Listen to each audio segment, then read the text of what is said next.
6:34 en la mañana, la desaceleración económica producto de la caída de los precios de petróleo han generado en el país mayores acercamientos entre los sectores público y privado. Desde el lado empresarial, la lectura es que este afianzamiento de relaciones, aunque tarde, llega, mientras el gobierno insiste que la colaboración se mantuvo durante los ahora 9 años de gestión. ¿Cuáles son las perspectivas de inversión para 2016? ¿Cuál será el aporte de la empresa privada y los incentivos de parte del régimen? Lo hablamos en este espacio.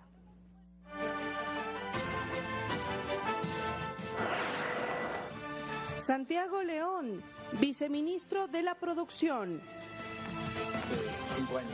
Señor viceministro, buenos días, bienvenido a este espacio. Precisamente uno de los afianzamientos que se ha dado entre el sector público y privado tiene que ver a raíz de la aprobación de la ley de incentivos para asociaciones público-privadas, denominadas APP, aprobadas en diciembre pasado. ¿Cómo esto contribuirá precisamente a mejorar la economía en tiempos difíciles? Bienvenido. Bueno, muchísimas gracias por la invitación. Un cordial saludo a todos los amigos televidentes.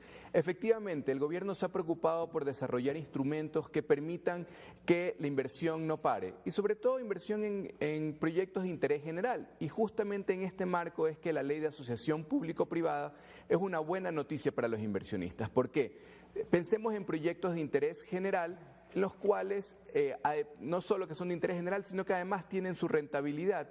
Entonces, ¿por qué no pensar que venga un inversionista privado, haga la obra, construya la obra, evidentemente tenga una rentabilidad producto de su esfuerzo, de su inversión, de su tiempo, de su conocimiento en la operación, pero que a su vez también se esté dando un servicio? Ejemplo sencillo, vivienda social. En el Ecuador existe una gran cantidad de demanda todavía de vivienda social, existen los créditos del IES, sin embargo falta un poco la oferta.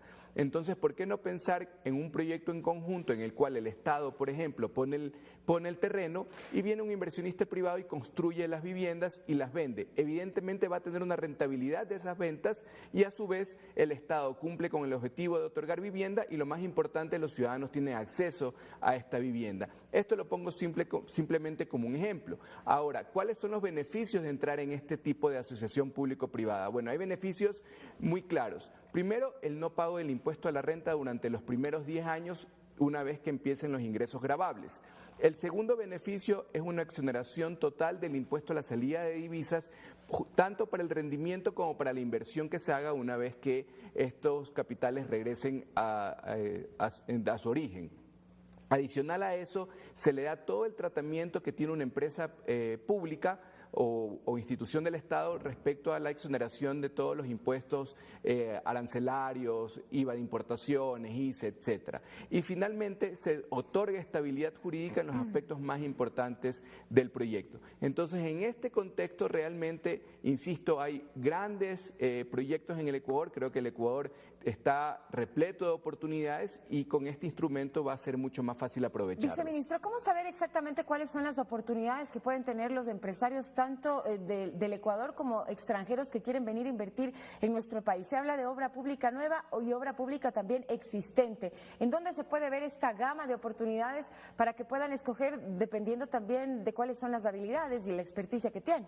Por supuesto, bueno, hay un montón de proyectos. Quizás la carretera también es un buen ejemplo. Ahí hay dos opciones. Una opción es que pueda existir alguna necesidad no cubierta, alguna carretera que no hay absolutamente nada, y ahí viene el inversionista privado y se encarga de toda la construcción, puede tener su rentabilidad quizás cobrando un peaje, quizás también haciéndose cargo de la publicidad que se puede hacer en la carretera, de las estaciones de servicio, etcétera. Esa es una opción, pero también hay opciones en las cuales la carretera ya existe, sin embargo no se ha dado mantenimiento por haber circunstancia, necesita una inversión adicional, necesita una ampliación, que de igual manera se podría cobrar con un peaje. Entonces ahí también es una obra ya existente que viene el Estado a operar, o quizás alguna empresa del Estado también. ¿Por qué no pensar en un CNT, solo por poner un ejemplo? Quizás CNT está funcionando bien, sin embargo puede venir un inversionista privado no compra, quizás eso es importante aclarar porque en sectores estratégicos el Estado no va a ceder el 100%, pero en el caso de CNT, por ejemplo, puede venir un inversionista y comprar el 49% de la empresa y también hacerse cargo de la operación. Eso es un ejemplo, claro ejemplo donde puede haber inversión privada para mejorar los servicios públicos y que a su vez traigan recursos al Estado. Fernando. Ministro, perdón, subsecretario, pero ¿por qué esta necesidad obligatoria de constituir una empresa nueva cuando hay empresas en el país que operan, que le han apostado a la diversificación de sus productos y al cambio de matriz productiva? Bueno, recordemos que existen otros instrumentos. Por ejemplo, el Código de la Producción es un instrumento bastante claro con incentivos también a las inversiones nuevas y eso se está dando. Solo lo pongo como ejemplo. Desde que nosotros llegamos al Ministerio, al día de hoy ya hemos aprobado 11 contratos de inversión y estamos por aprobar algunos más. Es decir, eso se sigue moviendo. Hay incentivos claros como exoneración al anticipo del impuesto a la renta, empresas nuevas fuera de Quito y Guayaquil, 5 años de no pago del impuesto a la renta y otros incentivos más como por ejemplo la contratación de nuevos trabajadores, hay una doble deducibilidad, es decir, hay un paquete de beneficios. Pero la ley de asociación público-privada es para proyectos de interés general donde tanto el Estado como el inversionista corren el riesgo, es decir, es un riesgo en conjunto. Y por eso se hace un nuevo consorcio en el cual el Estado pone su parte, no es el inversionista solo, el Estado pone su parte, ponía el caso del ejemplo de la vivienda donde el Estado pone el terreno y el inversionista pone la operación, la inversión. Es decir, es importante marcar esta diferencia. En una asociación público-privada no solo es el riesgo del inversionista, no solo es el riesgo del Estado, es un riesgo que asumen en conjunto, a diferencia de las inversiones privadas. Le pongo otro ejemplo adicional. Hay gran interés, de hecho ya interés en firme, de inversionistas privados extranjeros que quieren hacerse cargo de los puertos, tanto el de Manta como el de Pozorja como el de Puerto de Bolívar. Ahí voy. Usted mencionaba, por ejemplo, las carreteras. Sin embargo, las carreteras, las vías del país que aún siguen concesionadas desde la época del fenómeno del Niño anterior, de la época de Corpo Ecuador, son a lo mejor las peores vías del país, las que en peor estado están. Entonces, ¿qué garantiza que en esta mecánica la situación cambie? Bueno, digamos, el modelo en este caso es diferente. Obviamente en concesión, si hay cosas que revisar, habrá que revisarlas, si hay que tomar medidas correctivas, hay que tomar medidas correctivas. Eso es un tema realmente aparte. De hecho, en el tema vial, una cosa es contratar la obra, que es lo que ha venido haciendo el gobierno normalmente, es contrata la obra, puede ser que permita cobrar un peaje, pero finalmente quien se hace responsable de la obra es el gobierno y quien paga la obra con financiamiento directo o de alguna manera es el gobierno. En este caso que estoy mencionando de asociación público-privada, insisto, el riesgo es compartido. En ese sentido es los dos, tanto el gobierno como el inversionista privado, tienen que preocuparse de que esa carretera esté funcionando de manera adecuada para poder cobrar el peaje, si no evidentemente la ciudadanía no va a pagar un tema el sin duda peaje. Importante también en el establecer esta ley público-privada tiene que ver con el financiamiento. Se ha dicho también que se va a otorgar facilidades financieras con créditos incluso del exterior y también de la banca pública. Efectivamente. Solo permíteme, Marcela, para terminar el tema de asociación público-privada, para ir a esos incentivos que son más de carácter general, es que estas asociaciones público-privadas no son nuevas en el mundo. De hecho, han habido, y quizás en la misma región, algunos ejemplos.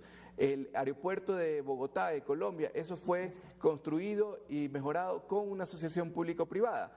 En el caso de un tendido eléctrico en Perú, de la misma manera, Chile igual. Es decir, esta figura ya existe y ha sido exitosa en otras partes del mundo y la vamos a implementar acá en el Ecuador. Adicional a eso, existen otros incentivos de carácter general que se incluyeron en esta ley, pero no solo son para la asociación público-privada, y esa es la diferenciación que quería hacer. Esta ley lo que permite es traer dinero del exterior, poner alguna inversión, por ejemplo, una póliza a más de 360 días y todo el capital y los intereses y evidentemente la rentabilidad producto de esta inversión pueden salir del país sin pagar el impuesto a la salida de divisas.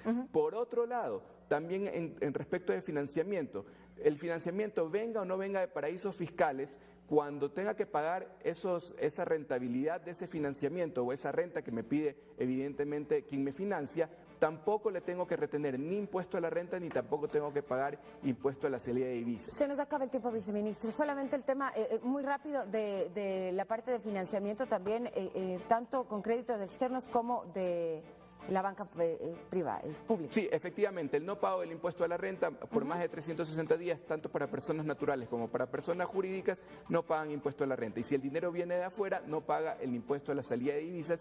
E insisto, este incentivo no es solo para las asociaciones público-privadas, sino para cualquier ingreso de recursos al país. Muchísimas gracias, No, gracias por los detalles. ustedes. Un buen día para usted. Los deportes enseguida. La inversión público-privada es una buena noticia para los inversionistas. ¿Por qué? Pensemos en proyectos de interés general, en los cuales no solo que son de interés general, sino que además tienen su rentabilidad. Entonces, ¿por qué no pensar que venga un inversionista privado, haga la obra, construya la obra, evidentemente tenga una rentabilidad? ¿Cómo esto contribuirá precisamente a mejorar la economía en tiempos difíciles? Bienvenido. Bueno, muchísimas gracias por la invitación. Un cordial saludo a todos los amigos televidentes.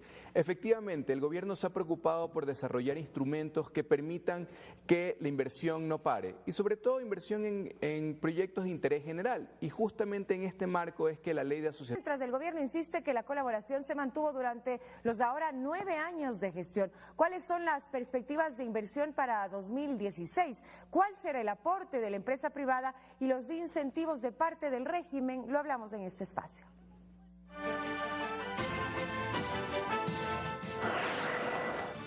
Santiago León, viceministro de la Producción. 5 años. Señor viceministro, buenos días, bienvenido a este espacio.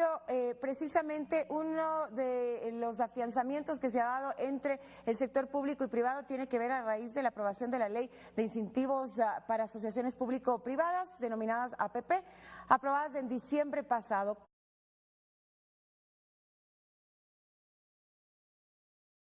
6:34 en la mañana, la desaceleración económica producto de la caída de los precios de petróleo han generado en el país mayores acercamientos entre los sectores público y privado. Desde el lado empresarial, la lectura es que este afianzamiento de relaciones, aunque tarde llega,